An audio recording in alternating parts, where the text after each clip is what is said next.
Hello students. अब हम बात करेंगे एग्जाम स्कोर एनालिसिस की। यानी हम अंडरस्टैंड करने की कोशिश करेंगे कि किस तरह मशीन लर्निंग एनालिटिक्स के लिए एग्जाम स्कोर एनालिसिस में स्टैटिस्टिक्स अपना रोल प्ले करती है। तो आपका वेलकम है data science craze from race to grace में सेशन 3 में, जिसमें हम बात कर रहे हैं बहुत ही बिगिनर लेवल पर, जहाँ पर आपको बिल्कुल टर्म्स और स्टेटिस्टिकल टर्मिनोलॉजीज और एनालिसिस और इस सारी दुनिया के बारे में अगर आपको कुछ भी नहीं पता, तो हम बिल्कुल बहुत ही बेसिक से स्टार्ट कर रहे हैं ताकि आपकी ये तमाम तर कंफ्यूजन्स को बहुत अच्छे तरीके से दूर किया जा सके। तो इस चैनल का मकसद है insightful basic statistics from numbers where numbers speaks with narratives. तो हम यहाँ पर एक्सप्रेस करेंगे एक फुल फ्लो जो आपको सर्व कर सके with free real life database learning through out the journey with data science craze. इस चैनल का मकसद हरगिज हरगिज ये नहीं है कि यहाँ पर सिर्फ उन्हें अंडरस्टैंडिंग दी जाए जिनका मैथमेटिक्स, कंप्यूटर साइंसेज और स्टेटिस्टिक्स का बैकग्राउंड है, बल्कि इसका मकसद है उन लोगों के लिए एक प्लेटफॉर्म क्रिएट करना जिन्हें इन टर्म्स की बिल्कुल कोई अंडरस्टैंडिंग नहीं है, मगर वो डेटा साइंस की फील्ड में ना सिर्फ आना चाहते हैं बल्कि इसमें एक्सेल करना चाहते हैं। और कभी ना कभी उनके दिल में ये ख्वाहिश थी कि हम मैथमेटिक्स पढ़ें, हम कंप्यूटर साइंस पढ़ें। They have a very very good understanding aptitude, लेकिन उन्हें मौका नहीं मिला। तो ये मौका अब हम देना चाह रहे हैं इस प्लेटफॉर्म के through. And I would like to say very very warm welcome to all those people जो इस तरह की सोच रखते हैं। तो चलें आज हम आगे बढ़ते हैं। आज हम एग्जाम्पल के तौर पर ले रहे हैं एग्जाम स्कोर्स को। यानी कि अगर किसी के एग्जाम्स में कोई मार्क्स आते हैं तो उनमें एनालिसिस का मतलब बुनियादी तौर पर क्या है। आज की क्लास में बिल्कुल भी आपको अभी कोई हैवी किस्म की कोडिंग या पाइथन का इस्तेमाल, अभी कुछ भी ऐसा नहीं सिखाया जाएगा। लेकिन आपको ये बताया जाएगा कि अगर आपके पास किसी भी किस्म का कोई स्कोर आए तो उस सिलसिले में प्रीलिमिनरी क्वेश्चंस या एनालिसिस की ग्राउंड क्या होती हैं, यानी बुनियाद क्या होती है, किस बुनियाद पर एनालिसिस के क्वेश्चंस रेज किए जाते हैं। तो अब हम बात करेंगे कंटेंट ओवरव्यू की, what you will learn today. सबसे पहले हम बात करेंगे, हम सबसे पहले डेटा को देखेंगे उस सपोजिशन के आउटलाइन में जो हमने अपने दिमाग में सोच रखी है, यानी what does the data represent. And then फिर हमारे जहन में आता है कि क्या इस डेटा का कोई एवरेज स्कोर एग्जिस्ट करता है, और अगर इस डेटा का कोई एवरेज स्कोर एग्जिस्ट करता है तो वो क्या है। और उसके बाद फिर हम ये सोचते हैं कि क्या ये डेटा यूनानिमस है, यानी तमाम तर नंबर्स क्या एक ही जैसे हैं, या उन नंबर्स में किसी किस्म की कोई वेरिएशन, कोई स्प्रेड मौजूद है, यानी क्या वो नंबर्स एक दूसरे से क्या थोड़ा सा एक दूसरे से दूर हैं। And then what is the mode, यानी क्या कोई ऐसा स्कोर है जो सबसे ज्यादा स्टूडेंट्स ने लिया, और द मोस्ट कॉमन स्कोर, यानी मॉड का मतलब होता है most common score, standard deviation का मतलब होता है कि हम स्प्रेड देखना चाहते हैं, और एवरेज का मतलब तो आपको पता ही है। और इसके बाद सबसे एंड में किसी भी स्कोर को जब हम बिल्कुल प्रीलिमिनरी और बिगिनर लेवल पे देखते हैं तो हमारे जहन में ये सवाल आता है कि क्या कोई ग्रुप्स इसमें हैं जिनको साथ हम कंपेयर कर सकते हैं। तो आए विदाउट वेस्टिंग एनी टाइम हम आगे बढ़ते हैं और हम देखते हैं कि हम क्या देखना चाह रहे थे। तो अब हम स्टार्ट कर रहे हैं simple statistical analysis of the exam scores, यानी what does the data represent. Data हमें रिप्रेजेंट क्या कर रहा है, यानी एग्जाम स्कोर्स जो हमारे पास 100 में से हैं फॉर द 100 स्टूडेंट्स, वो हमें बताना क्या चाह रहे हैं। एंड देन अभी आपको कोई मार्क्स स्कोर नहीं दिखाए जाएंगे, अभी आपको कोई कोडिंग या कोई एनालिसिस नहीं दिखाया जाएगा, लेकिन आपको सपोजिशन बताई जाएगी कि किस सपोजिशन में क्या जवाब मौजूद हो तो उसका मतलब क्या होता है। ये एक ऐसा एस्पेक्ट है जो अभी तक मैंने महसूस किया है कि मशीन लर्निंग से मिलने वाले तमाम तर जो कंटेंट है उसमें ये कॉन्टेक्स्ट मिसिंग आता है। कि यानी जब आपसे पूछा जाता है कि जी ये नंबर्स आपके पास किसी भी एनालिसिस को करने से आए हैं, तो इन एनालिसिस का एक्चुअल मतलब क्या है, जो कि सबसे बड़ी डिफिकल्टी होती है बिगिनर्स के लिए और उन लोगों के लिए जिनका कोई मैथमेटिकल या टेक्निकल बैकग्राउंड नहीं होता। और इसमें उनका बिल्कुल कोई कसूर नहीं है, क्योंकि अभी इस वक्त इस अंडरस्टैंडिंग के लेवल पर किताबें उर्दू में मौजूद ही नहीं है। तो चले आज इस अंडरस्टैंडिंग को मजीद डेवलप करते हैं, जैसे कि हम पिछली कुछ वीडियोस से हम डेवलप करते आ रहे हैं। ठीक है, तो अब हमारे ज़हन में सबसे पहला सवाल क्या है? Showing a wide variety of performance level, कि हमें देखना है कि लोगों का परफॉर्मेंस लेवल आखिर चल क्या रहा है। फ्रॉम स्टूडेंट्स हु फेल्ड, उन स्टूडेंट्स को भी देखना है, जाहिर बात है उनके मार्क्स भी 0 to 99 यानी 100 की रेंज में होंगे, to those who scored very high, ठीक है। और वो स्टूडेंट्स जिन्होंने बहुत हाई स्कोर किया है उनमें, और जो बिल्कुल फेल हुए हैं उनमें एक स्प्रेड या एक परफॉर्मेंस लेवल एग्जिस्ट क्या करता है, ठीक है।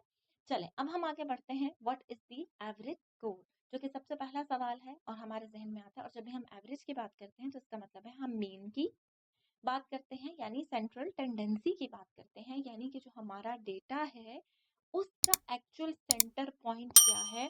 यानी हम क्या कह सकते हैं कि अगर ये हमारे पास 100 स्टूडेंट्स का स्कोर किसी एक क्लास में से आया है, तो क्या वो सारे स्टूडेंट्स किस तरह का एवरेज स्कोर यानी रखते हैं। तो अभी देखें, अगर हमारे पास एवरेज की वैल्यू 49.5 हो, तो इसका मतलब है हम ये सोच रहे हैं कि हमारी डोमेन थी 0 to 99, और अब हमारा जो एवरेज आया है इसका मतलब है कि इवनली स्प्रेड हैं तमाम स्टूडेंट्स, यानी तमाम ही स्टूडेंट्स 49.5 के इर्द गिर्द ही उन्होंने ऑन द एवरेज मार्क्स लिए हैं।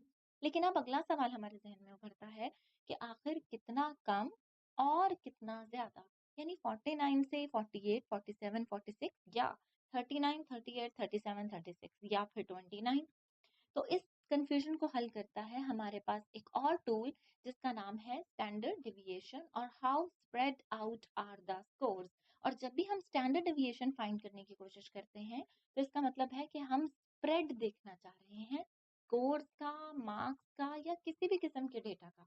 तो वो लोग जो बिल्कुल बिगिनर हैं और उन्हें स्टेटिस्टिकल टर्मिनोलॉजीज या मैथमेटिकल इंप्रेशंस का कोई भी आइडिया नहीं है, उनके लिए खास तौर पर ये सजेशन है कि वो इस चीज़ को समझें। और इसीलिए इस चैनल पर ये नैरेटिव लिया गया है कि इन चीज़ों को इस तरीके से एक्सप्लेन किया जाए ताकि बिगिनर लेवल पर इन चीज़ों को मैक्सिमम जो है वो समझा जा सके।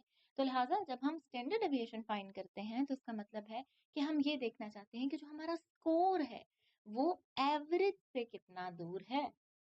तो अब अगर आप गौर करें तो हमारे पास यहाँ पर हम ये बात कर रहे हैं कि हमारे पास जो स्कोर मौजूद है वो कितना दूर है मीन से, यानी इसमें हमारा मतलब ये है कि हम ये देखना चाहते हैं कि हमारे पास जो मीन स्टूडेंट्स हैं, यानी जो स्टूडेंट्स का मीन है वो कितना वेरी कर रहा है। ये जो लफ्ज हैं ये बहुत ही ज्यादा इंपॉर्टेंस रखते हैं और इनकी अंडरस्टैंडिंग बहुत ही ज्यादा जरूरी होती है। यानी इसका क्या मतलब है कि जाहिर सी बात है स्कोर्स की जब हम बात करते हैं और वो किसी नेचुरल डेटा सेट से आते हैं तो जाहिर सी बात है कुछ स्टूडेंट्स ने अच्छा परफॉर्म किया होगा और कुछ स्टूडेंट्स ने अच्छा परफॉर्म नहीं किया होगा।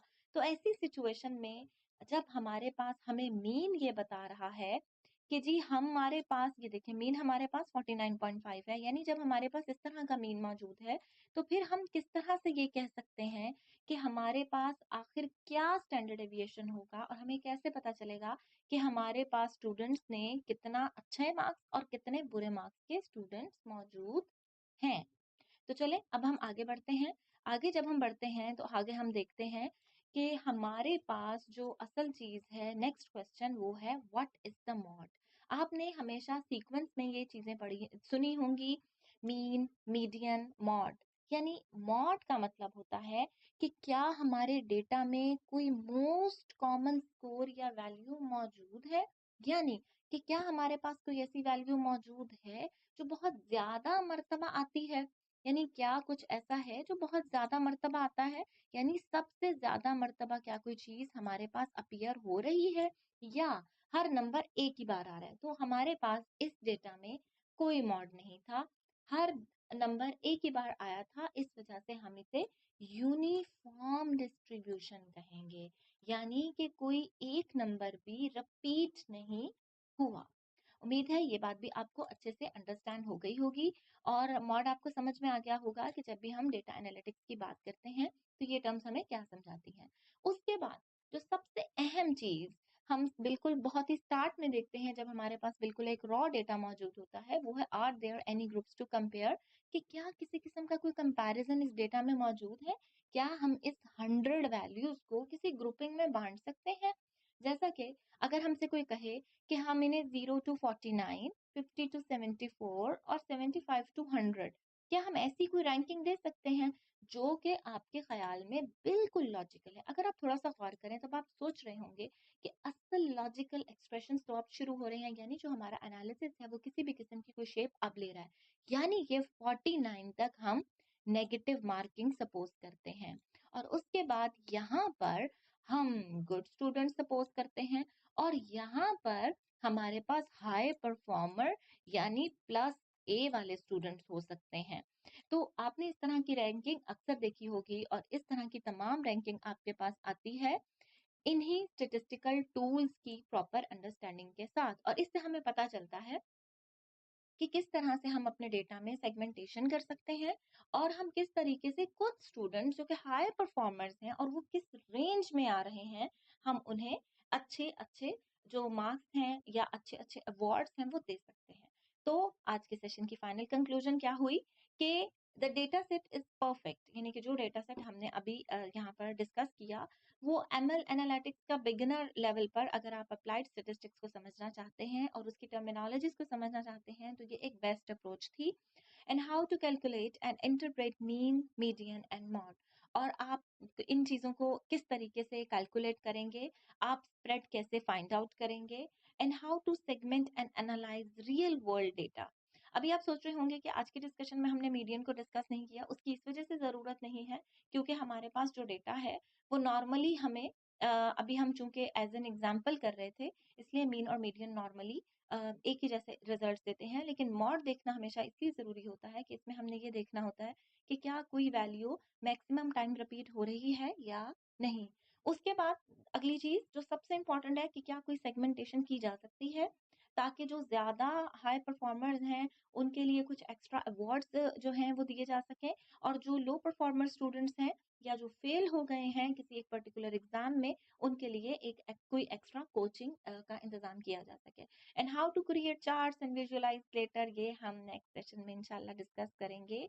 And in real life such analysis हमें हेल्प करते हैं कि किस तरीके से हम डिसीजन ले सकते हैं, हम किस तरीके से इन स्टूडेंट्स के लिए पॉलिसीज बना सकते हैं, और जो स्टूडेंट्स हमारे पास स्ट्रगल कर रहे हैं उनके लिए हम क्या बेहतर जो तरीक़ेकार हैं वो अडॉप्ट कर सकते हैं। तो नेक्स्ट सेशन में हम क्या पढ़ेंगे, we will see the visual representation and we will understand how visualization helps in data analytics to understand the statistical analysis। जैसा कि आप नेक्स्ट सेशन का थोड़ा सा हाईलाइट देख भी रहे हैं कि हम इस चीज़ को अंडरस्टैंड करेंगे कि एक्चुअली हमारे पास विजुअलाइजेशन कैसे काम करती है और उसकी जो टर्म्स हैं उनका बेसिकली मतलब क्या होता है।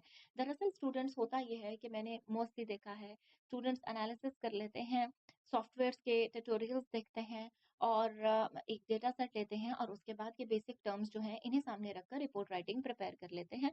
लेकिन 99% तक उन लोगों को जिनका इन बेसिक टर्म्स का बैकग्राउंड नहीं है, जो कि बहुत ही कम एग्जिस्ट करते हैं, तो वो उन लोगों से जिनका इन टर्म्स का बेसिक बैकग्राउंड है उनसे हमेशा पीछे रह जाते हैं और इस चीज़ से उन्हें बहुत ज़्यादा नुकसान पहुंचता है, जो कि एक करियर में एक बहुत ही मायूसकुन बात है। तो अब अगर आप सीख रहे हैं, आप अपना इतना कीमती वक्त दे रहे हैं, तो अच्छी चीज़ों पर दें और पॉजिटिव चीज़ों पर दें और प्रॉपर अंडरस्टैंडिंग डेवलप करें। आपको इन तमाम टर्म्स, इन तमाम फिलॉसफीज़, इन तमाम टर्मिनोलॉजीज़ का गहराई में जाके पता होना चाहिए ताकि आपको आपके करियर में जब आप रिपोर्ट्स तैयार करें, क्योंकि आप भी वैसे ही रिपोर्ट्स तैयार करेंगे जिस तरह एक इन टर्म्स का बैकग्राउंड रखने वाला स्टूडेंट तैयार करेगा, लेकिन आप में और उस स्टूडेंट में सिर्फ एक ही चीज़ का फ़र्क होगा और वो ये कि इन टर्म्स की जो बेसिक फिलॉसफी है, बेसिक जो एक्सप्लेनेशन है, इन ये टर्म्स बेसिकली बताती क्या हैं, वो आपको नहीं पता होगा, वो स्टूडेंट को पता होगा, जहाँ पर आपका एक नेगेटिव इंप्रेशन या एक डेप्रिसिएशन क्रिएट होने की जो है वो एक्सपेक्टेशन है। तो इसको डिक्रीज़ करना बहुत ज़्यादा ज़रूरी है। तो लिहाज़ा आप इस चैनल पर ये तमाम अपनी जो आपकी कमी है या जो आपका बैकग्राउंड नहीं है उस चीज़ को फुलफ़िल कर सकते हैं और इस चीज़ पर को ओवरकम करके एक हाई परफॉर्मर स्टूडेंट बन सकते हैं। तो ओके, आज के सेशन के लिए इतना ही। Okay, bye.